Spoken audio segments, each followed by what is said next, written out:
We've seen the impact of the pandemic on mental health in children in our schools, and for months, our Megan Coleman has been reporting on this crisis in the classroom. Here's Megan now with a look back at some of that reporting and a question for this debate. Where are we now compared to where we were a year ago? I think we're worse. There's just more and more kids. They're younger and younger, they're sicker and sicker. And it's really exposing the flaws in the system. I do not even remember the amount of times that I did not want to be alive.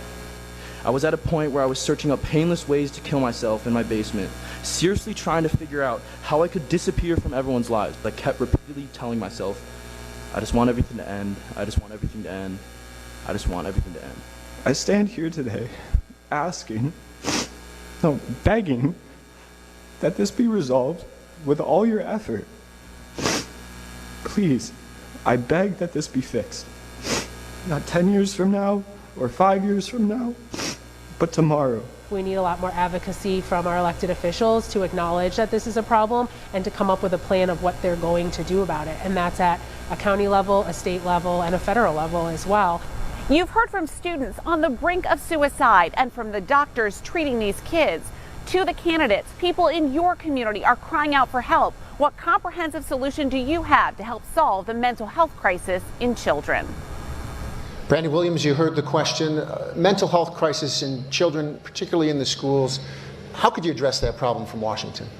You know, there's so much goes into that.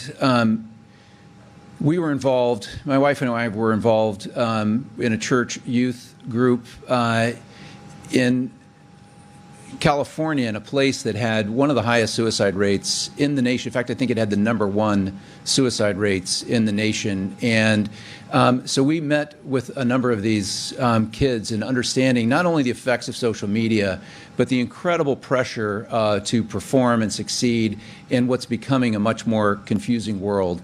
And so, you know, frankly, we've been on the front lines of that from an experience perspective. But COVID has made it so much worse. I go back to the causes and the solutions. The truth is, in New York State, the policies of Kathy Hochul that shut down our schools, kept them in mass, and kept them at home and separated for far longer than many other states, has had an enormously detrimental effect, not only on school learning and on kids' performance. You see that they're at record lows.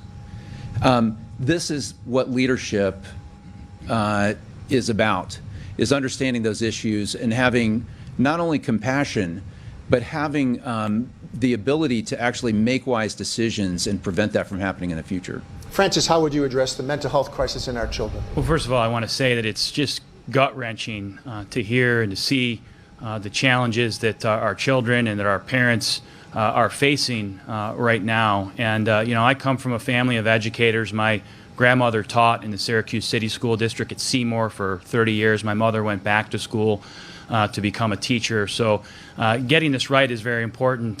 This past month I spoke with Kelly Weatherby, who is a school psychologist at Seymour School, and we were talking about the problem and the challenge we face. What I would like to see is I really think we're going to need to invest more resources in this. I'm a proponent of this community school model where we're able to integrate more wraparound services for mental health services, to really help our children in this time of need.